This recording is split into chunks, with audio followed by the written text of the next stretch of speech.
Nagawa na nga namin yung unahan netong kupal boat na to.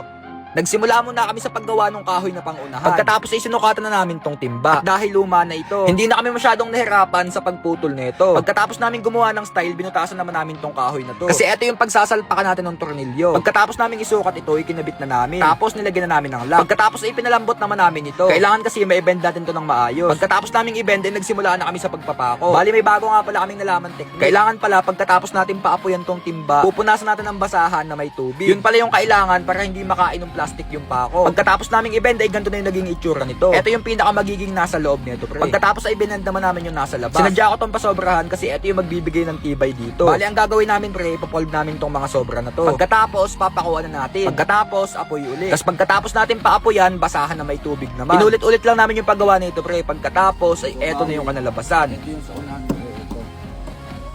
Gagawin pa tayo dito.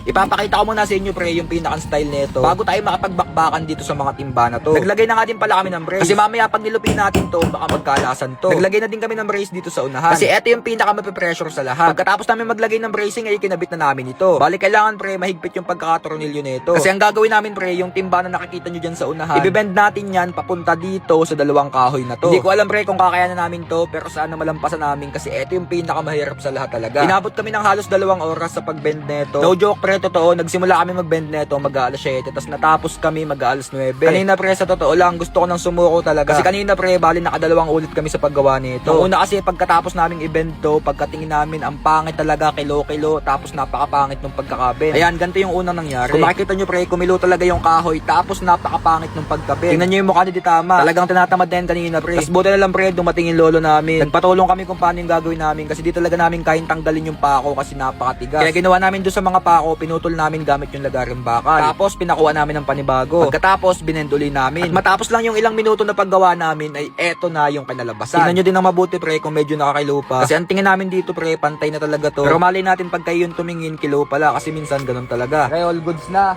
Napantay namin. Testing mo yung ano? Yung pangunahan. Kuno mo. Testing natin yung pangunahan, pre, kung ano. Kung kakalabsan. Bale, ito, pre, tatanggalin pa namin to. Ito. Bale, sagad to. Puputol namin to dito. Kasi papasok namin itong unahan. Testing.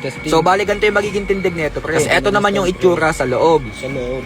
Bali, ang kulang na lang nito, guys, lalagyan na lang namin ito ng mga bracing sa mga panggilid. Tapos, saka namin lalagyan ng epoxy yung mga butas. So, bali, matutuwid yan.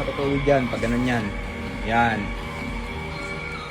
Ito bukas, lalagyan pa namin to sa pang ganito para gumanda yung buka niya.